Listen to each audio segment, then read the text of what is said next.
ఈరోజు ఆంధ్రప్రదేశ్ 9వ తరగతి సాంఘిక శాస్త్రం హిస్టరీ పాఠ్య పుస్తకంలోని 5వ పాఠానికి సంబంధించిన పరీక్షను చూద్దాం. 5వ పాఠం ఆధునిక ప్రపంచంలో పశుపోషకులు. ఇందులో 204 నుంచి 211 పేజీ వరకు.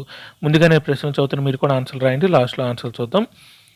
ఇప్పుడు భారతదేశంలో వలస ప్రభుత్వం నేరస్థ తెగల చట్టాన్ని ఆమోదించింది. 1 1871, 2 1771, 3 1971, 4 1781.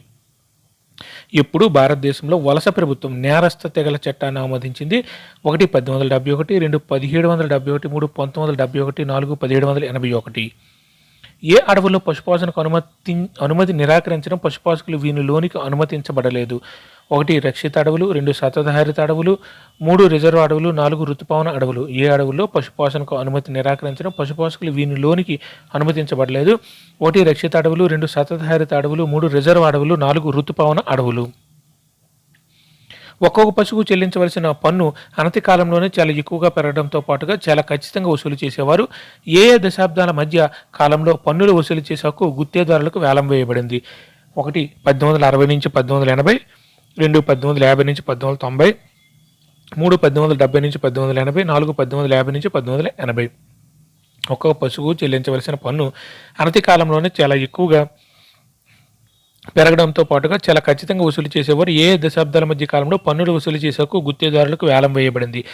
1 1860 నుంచి 1880, 2 1850 నుంచి 1890, 3 1870 నుంచి 1880, 4 1850 నుంచి 1880.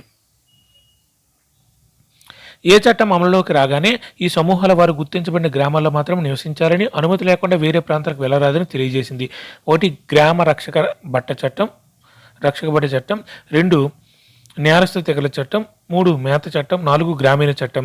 ఏ చట్టం అమలులోకి రాగానే ఈ సమూహాల వారు గుర్తించబడిన గ్రామాల్లో మాత్రం నివసించాలని, అనుమతి లేకుండా వేరే ప్రాంతాలకు వెళ్లరాదని తెలియజేసింది. 1 గ్రామ రక్షక బట్ట చట్టం, 2 నేరస్థ తెగల చట్టం, 3 మేత చట్టం, 4 గ్రామీణ చట్టం. ఎన్నవ దశకంలో ప్రభుత్వం పశుపోషకుల నుంచి నేరుగా పన్నులు వసూలు చేయడం ప్రారంభించింది. 1 1890, 2 1870, 3 1880, 4 1860. ఎన్నవ దశకంలో ప్రభుత్వం పశుపోషకుల నుంచి నేరుగా పన్నులు వసూలు చేయడం ప్రారంభించింది. 1 1890, 2 1870, 3 1880, 4 1860. ఏ శతాబ్దం మధ్యకాలం నుంచి బంజరు భూమి నియమాలు దేశంలోని వివిధ ప్రాంతాలు అమలులోకి వచ్చాయి. 1 19వ, 2 20వ, 3 18వ, 4 17వ. ఏ శతాబ్దం మధ్యకాలం నుంచి బంజరు భూమి నియమాలు దేశంలోని వివిధ ప్రాంతాలు అమలులోకి వచ్చాయి. 1 19వ, 2 20వ, 3 18వ, 4 17వ.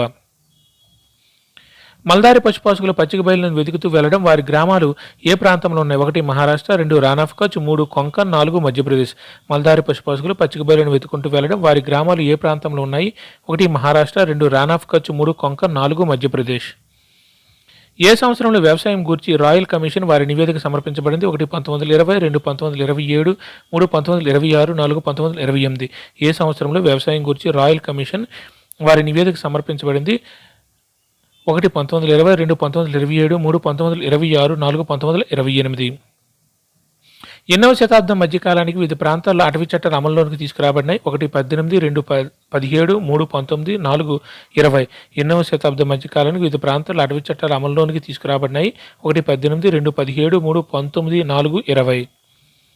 ఎవరు ఒంటెలకు శిక్షణ ఇవ్వడంలో వారికి ఉన్న నైపుణ్యాన్ని ప్రదర్శిస్తారు. 1 మర్రురైకాలు, 2 బంజారాలు, 3 గొల్లలు, 4 కురుబలు.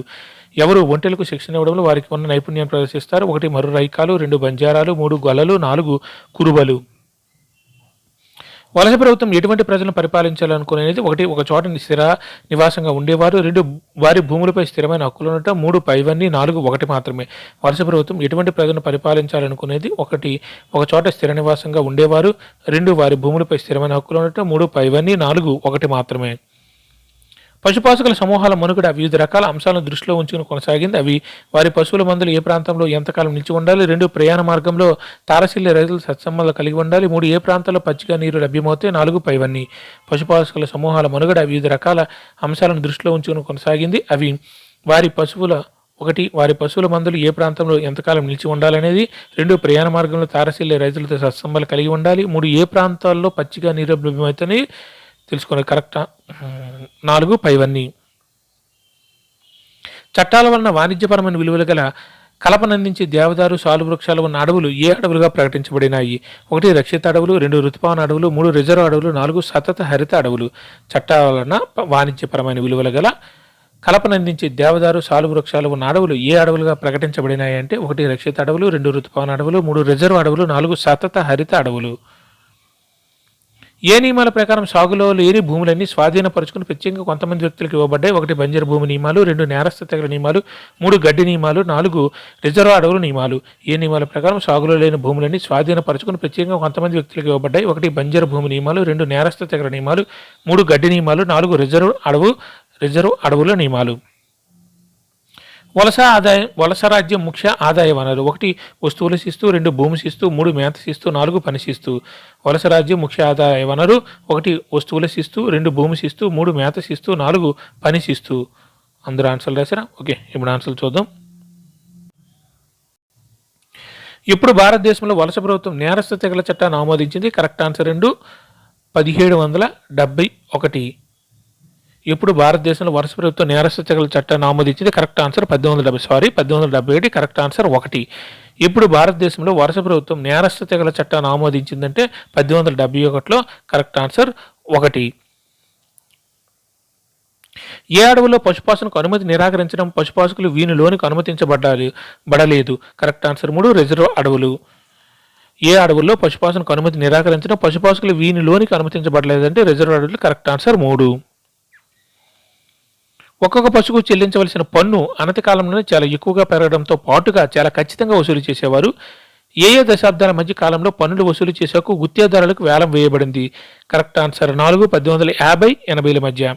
ఒక్కొక్క పశువుకు చెల్లించవలసిన పన్ను అనతి కాలంలో చాలా ఎక్కువగా పెరగడంతో పాటుగా చాలా ఖచ్చితంగా వసూలు చేసేవారు? ఏ దశాబ్దాల మధ్య కాలంలో పన్నులు వసూలు చేసేకు గుత్తేదారులకు వేలం వేయబడింది అంటే 1850-80ల మధ్య. Correct answer 4. ఏ చట్టం అమలులోకి రాగానే ఈ సమూహాల వారు గుర్తించబడిన గ్రామాల్లో మాత్రం నివసించాలని, అనుమతి లేకుండా వేరే ప్రాంతాలకు వెళ్లరాదని తెలియజేసింది? కరెక్ట్ ఆన్సర్ 2, నేరస్థ తెగల చట్టం. ఏ చట్టం అమలులోకి రాగానే ఈ సమూహాల వారు గుర్తించబడిన గ్రామాల్లో మాత్రం నివసించాలని, అనుమతి లేకుండా వేరే ప్రాంతాలకు వెళ్లరాదని తెలియజేసింది? నేరస్థ తెగల చట్టం. Correct answer 2. ఎన్నవ దశకంలో ప్రభుత్వం పశుపాసకుల నుండి నేరుగా పన్నులు వసూలు చేయడం ప్రారంభించింది? Correct answer 3, 1880. ఎన్నవ దశకంలో ప్రభుత్వం పశుపాసకుల నుంచి నేరుగా పన్నులు వసూలు చేయడం ప్రారంభించిందంటే 1880 నుంచి. Correct answer 3. ఏ శతాబ్దం మధ్యకాలం నుంచి బంజరు భూమి నియమాలు దేశంలోని 5 ప్రాంతాల్లో అమలులోకి వచ్చాయి? Correct answer 1, 19వ. ఏ శతాబ్దం మధ్యకాలం నుంచి బంజరు భూమి నియమాలు దేశంలోని 5 ప్రాంతాలు అమలులోకి వచ్చాయంటే 19వ. Correct answer 1. మల్దారి పశుపాసకుల పచ్చిక బయలును వెతుకుతూ వెళ్లడం వారి గ్రామాలు ఏ ప్రాంతాల్లో ఉన్నాయంటే? Correct answer 2, Rann of Kutch. Maldhari పశుపాసకుల పచ్చిక బయలును వెతుకుతూ వెళ్లడం వారి గ్రామాలు ఏ ప్రాంతంలో ఉన్నాయంటే? Rann of Kutch. Correct answer 2. శతాబ్దం మధ్యకాలంలో 5 ప్రాంతాలు అటవీ చట్టాలు అమలులోనికి తీసుకురాబడినాయంటే? Correct answer 3, 19.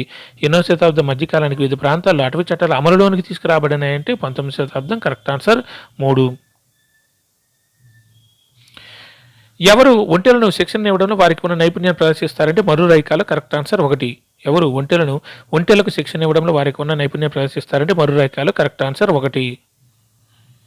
వలస ప్రభుత్వం ఎటువంటి ప్రజలను పరిపాలించాలనుకునేది? కరెక్ట్ ఆన్సర్ 3, పైవన్నీ. ఒక చోట స్థిర నివాసంగా ఉండేవారు, వారి భూములపై స్థిరమైన హక్కులు ఉండేవారు. కరెక్ట్ ఆన్సర్ 3, పైవన్నీ. వలస ప్రభుత్వం ఎటువంటి ప్రజలను పరిపాలించాలనుకునేది? ఒక చోట స్థిర నివాసంగా ఉండేవారు, వారి భూములపై స్థిరమైన హక్కులు ఉండటం. కరెక్ట్ ఆన్సర్ 3, పైవన్నీ. పశుపాసకుల సమూహాల మనుగడ వివిధ రకాల అంశాలను దృష్టిలో ఉంచుకుని కొనసాగింది. అవి ఏంటంటే? కరెక్ట్ ఆన్సర్ 4, పైవన్నీ. వారి పశువుల మందులు ఏ ప్రాంతంలో ఎంతకాలం నిలిచి ఉండాలి? ప్రయాణ మార్గంలో తారసిల్లే రైతులతో సత్సంబంధం కలిగి ఉండాలి? ఏ ప్రాంతాల్లో పచ్చిక నీరు లభ్యమవుతాయి అనేది చూసుకోవాలి. దాన్ని బట్టి వారి మనుగడ కొనసాగుతుంది. కరెక్ట్ ఆన్సర్ 4, పైవన్నీ. చట్టాల వలన వాణిజ్యపరమైన విలువలు గల కలపనందించే దేవదారు సాలు వృక్షాలు ఉన్న అడవులు ఏ అడవులుగా ప్రకటించబడ్డాయి అంటే? కరెక్ట్ ఆన్సర్ 3, రిజర్వ్ అడవులు. చట్టాల వలన వాణిజ్యపరమైన విలువలు గల కలపనందించే దేవదారు సాలు వృక్షాలు ఉన్న అడవులు ఏ అడవులుగా ప్రకటించబడినాయంటే? రిజర్వ్ అడవులు. Correct answer 3. ఏ నియమాల ప్రకారం సాగులో లేని భూములని స్వాధీనపరుచుకుని ప్రత్యేకంగా కొంతమంది వ్యక్తులకు ఇవ్వబడ్డాయంటే? కరెక్ట్ ఆన్సర్ 1, బంజరు భూమి నియమాలు. ఏ నియమాల ప్రకారం సాగులో లేని భూములను స్వాధీనపరుచుకుని ప్రత్యేకంగా కొంతమంది వ్యక్తులకు ఇవ్వబడ్డాయంటే? బంజరు భూమి నియమాలు. Correct answer 1. వలస రాజ్యం ముఖ్య ఆదాయ వనరు? కరెక్ట్ ఆన్సర్ 2, భూమి శిస్తు. వలస రాజ్యం యొక్క ముఖ్య ఆదాయ వనరు ఏంటంటే? భూమి శిస్తు. Correct answer 2. అందరూ ఎగ్జామ్ రాశారా? కింద ఆన్సర్లు కూడా ఉన్నాయి, చూసుకోండి. Thank you.